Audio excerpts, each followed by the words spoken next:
Hi everyone, thanks for tuning in today to my channel here to watch our very first lesson in our Unit 14 unit.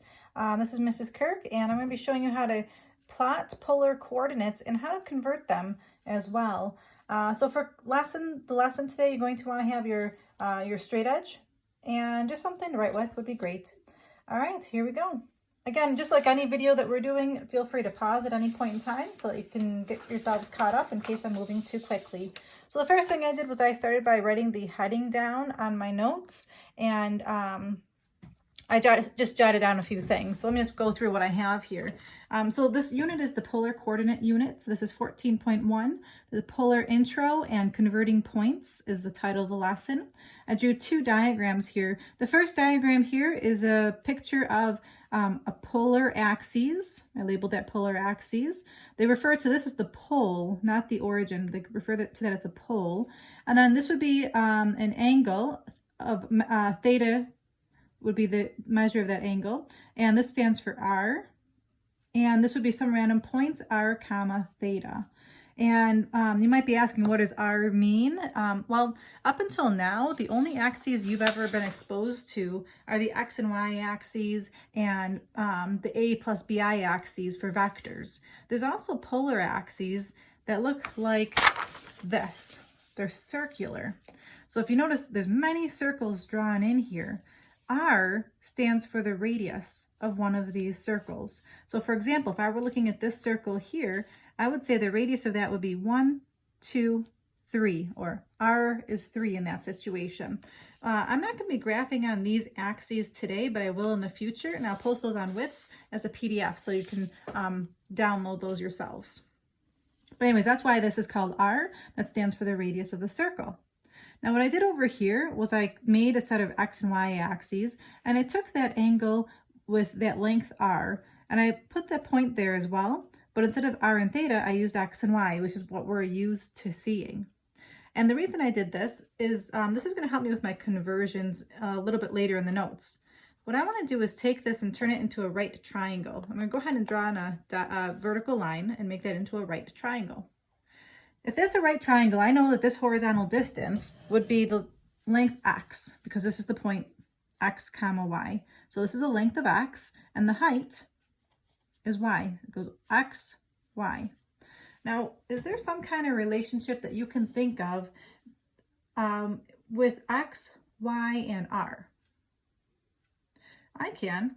I thought that you could use the Pythagorean theorem. X squared plus Y squared is equal to R squared. Do you see that? X squared plus Y squared is equal to R squared.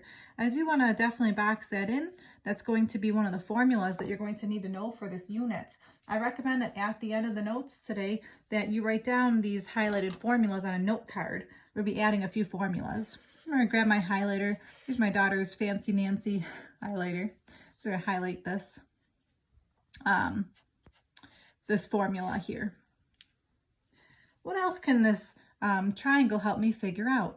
Well, if I were to label this theta, just to match this other diagram here, I can use trigonometry. Now we just finished a trig unit a few units ago, so hopefully you can understand or remember using SOHCAHTOA. SOHCAHTOA. What is the cosine of theta? Well, SOHCAHTOA. Adjacent over hypotenuse. Adjacent is X and hypotenuse is R.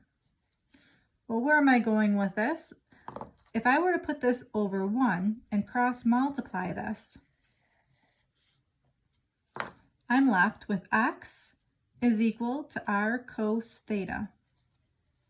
And that's going to be important later on when we're doing our conversions. I'm going to box that in as well. And again, at the end of my notes, I'm going to make an index card with some of these formulas on it so I can refer back to them throughout the unit. So I would recommend that you do that as well. Okay, now I'm going to do the same idea, but this time with sine. SOHCAHTOA. Sine is so, which is opposite over hypotenuse. In this case, that's y over r. Again, I'm going to do some cross multiplying.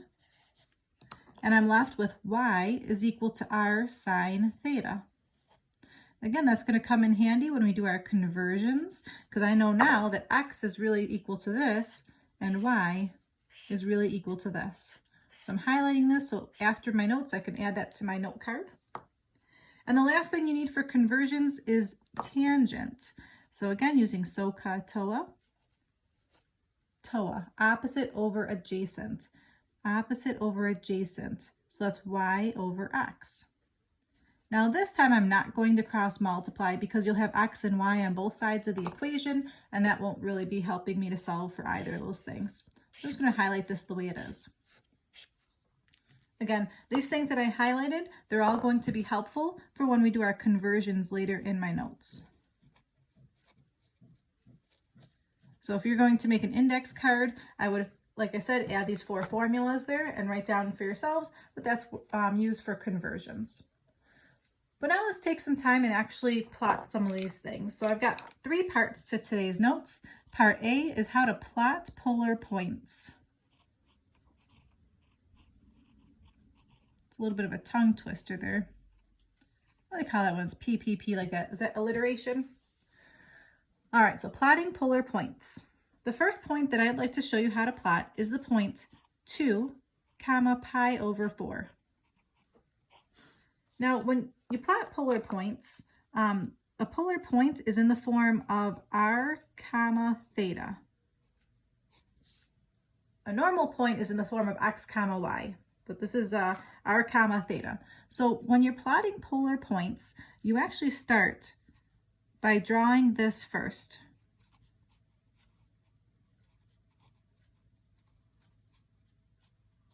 Drawing whatever theta is. So if I'm looking at this question, theta is pi over 4. So I'm going to use my straight edge here, and I'm going to draw an angle of pi over 4 radians. So again, with all of our trigonometry that we've had this year, you should be able to do that pretty confidently. Where would pi over 4 be located? Okay, hopefully you picked quadrant number 1. Pi over 4 is actually directly in the center between 0 and pi over 2. So just to the best of your abilities, draw an angle of pi over 4 radians. And if you'd like to label this, this is pi over 4. Now the next part is to figure out where this would be. So you have to imagine that there's circles going around here. I'm not actually going to draw the circles, but you can imagine there's a small circle, a bigger circle, and a bigger circle, and so on. All I'm going to do is draw some tally marks. It's only 2 out, a circle of radius 2, so I'll draw 1 tally mark and a second tally mark. And again, we're visualizing there could be a circle here and a circle here. To finish the actual plotting of the point, you just draw a point right there. So this is the coordinate 2, pi over 4. So again, the way I figured that out, I drew pi over 4 first, and then I did 2 out on that ray. All right, so let's see if you can understand the concept here. Here's my question number 2. Let's plot the point to this time for negative pi over 6. Do you remember the first thing you want to do? You're right, we need to plot this first. I'm just gonna underline that for myself. Okay, so I have to draw that.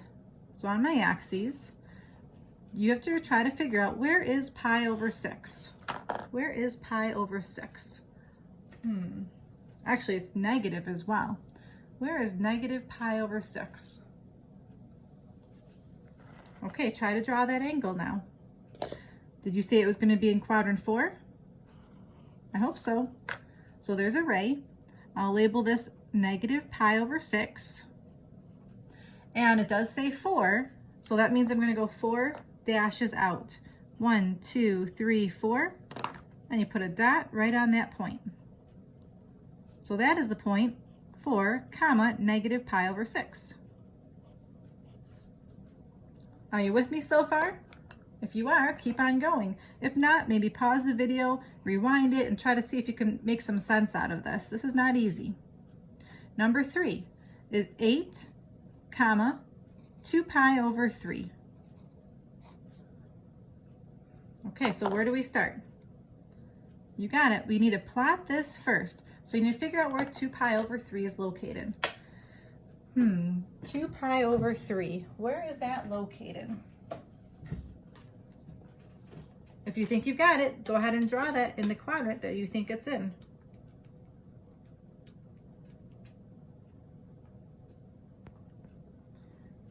I was just grabbing my calculator in case you would like to see how you can use your calculator to help you. If you're not really confident with your radian measures, I can just take 2/3 and figure out how far that is. That's 2/3. I know that from the x-axis over is 1 pi.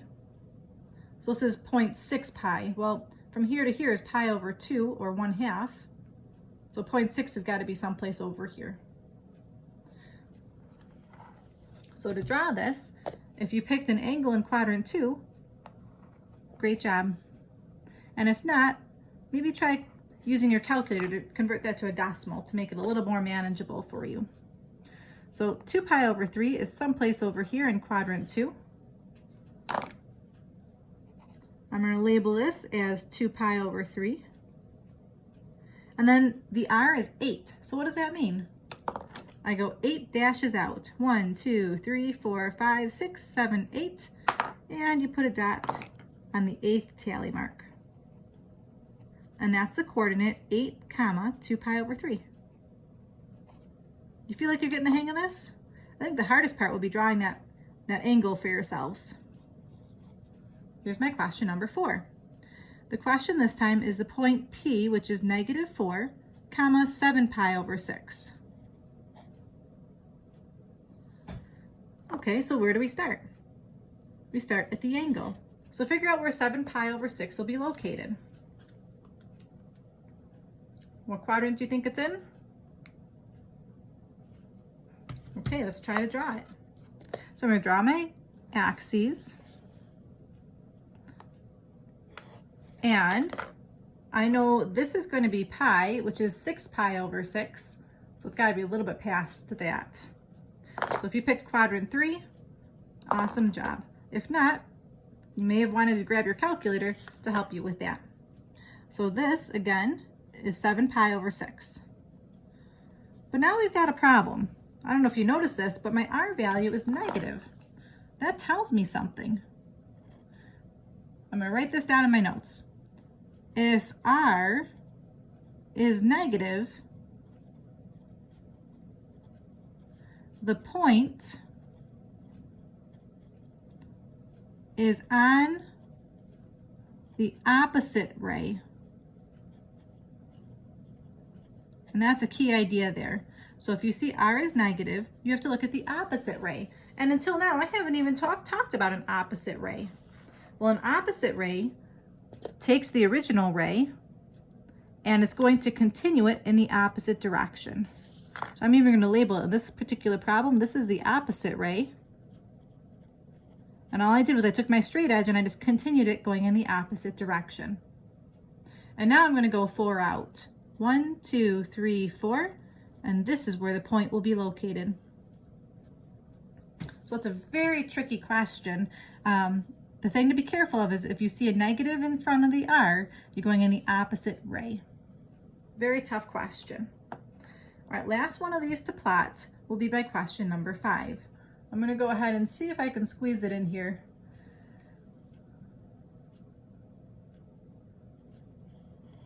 The point P is at -2, -2 pi over 3.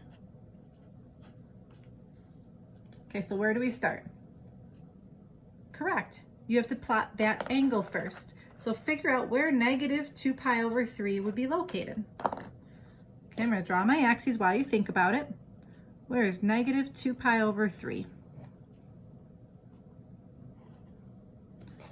Well, I know, well, first of all, since the angle is negative, again, I'm going in clockwise now. So I know going clockwise, half a rotation is pi, but I'm going -2/3 pi, so it's a little less. So did you pick your ray to be in quadrant 3? And if you did, great job. Again, this is -2 pi over 3 because it's a little less than pi. Now let's see here. I notice here I've got this negative in front of r. And what do I do if r is negative? I draw the opposite ray. So I'm going to take my straight edge and I'm going to continue my ray in the opposite direction. And because it has a -2 value, I'm going out 2 spaces and putting my point. So this would be my point in the opposite ray. So it actually is in quadrant 1. Again, this is very challenging material, how to plot coordinates. Please take your time, rewind the video, and see if you can master that before you move on. I'm going to go ahead and move on now. Here's my part B. How to actually convert from polar to rectangular.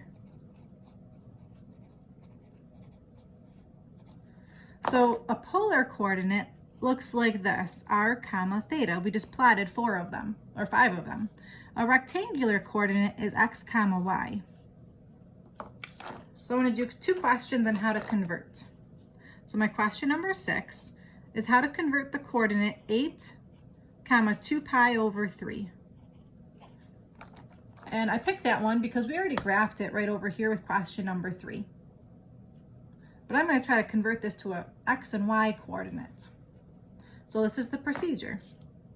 Well, I know that this is r and theta. And what else do I know? I need to somehow get those to be converted to x's and y's. Way back at the top of our notes, there were some formulas that I had you highlight. Here's a formula on how to find x, and here's the formula on how to find y. I'm going to copy those 2 formulas down. So to make my conversion, I'm going to write down r cos theta, comma r sine theta. Again, those were the formulas from the top of our notes. Do I know what r is? I do. R is the number 8. So this is 8 cos. What's theta? Theta is 2 pi over 3.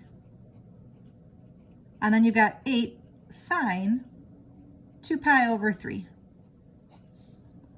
Okay, we're getting someplace now. Okay, now what do we do? Well, I know something about evaluating the cosine of 2 pi over 3. How do we evaluate the cosine of 2 pi over 3? You got it. You're going to want to use QRS. Okay, so on my paper, I'm going to work on using some QRS.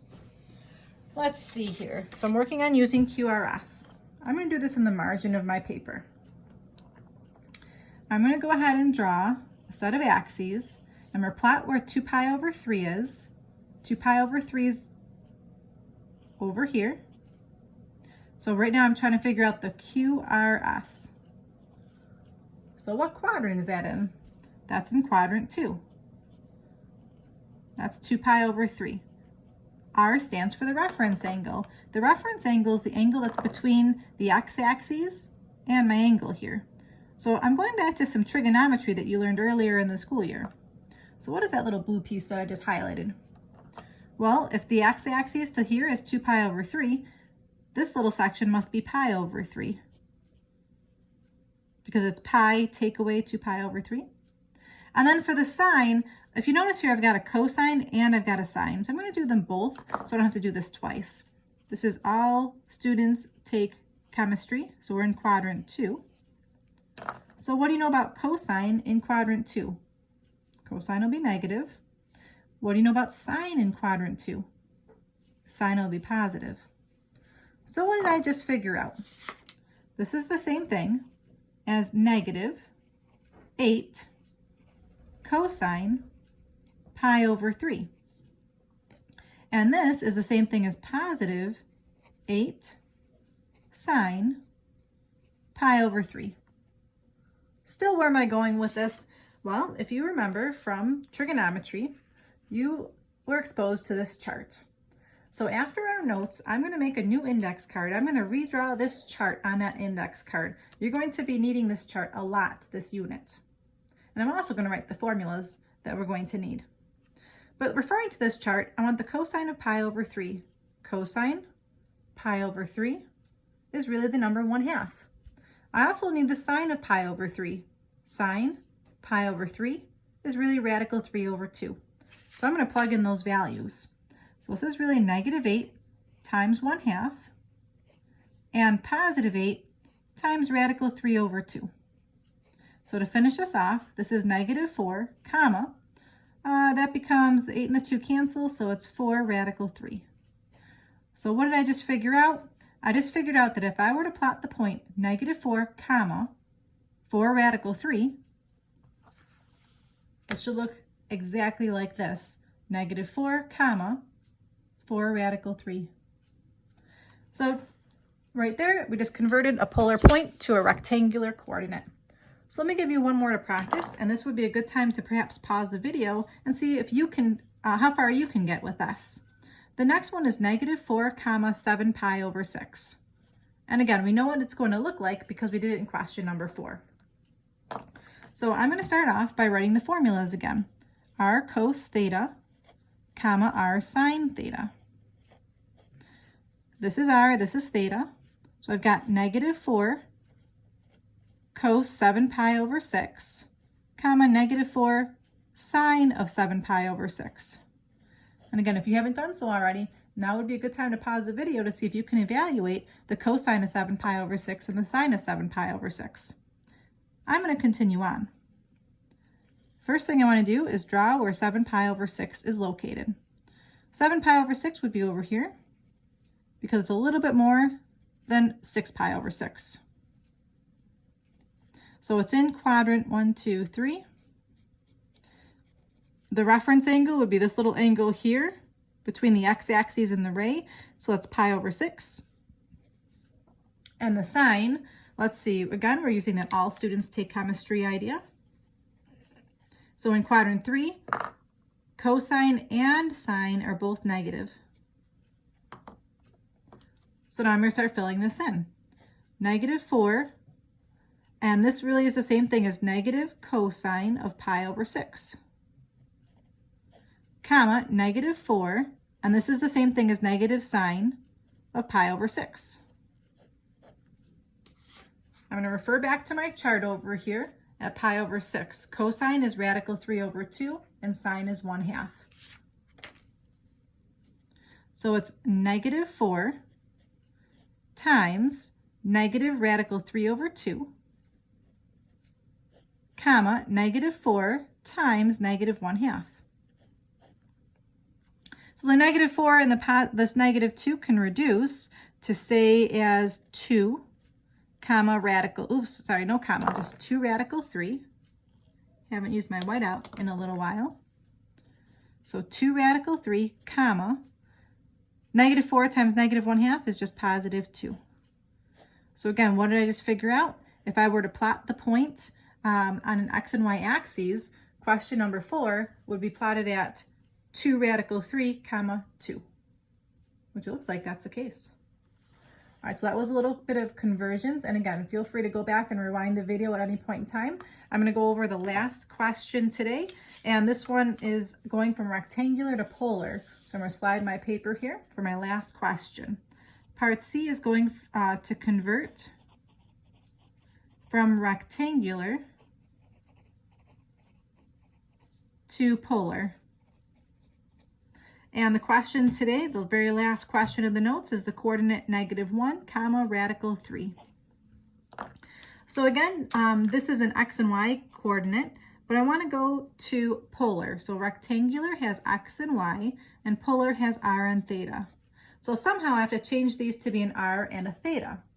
Well, back in the very top of our notes, there was a formula. This one right here. X squared plus y squared is equal to r squared. I'm going to use this formula now to figure out what r is. So I'm going to copy that formula down.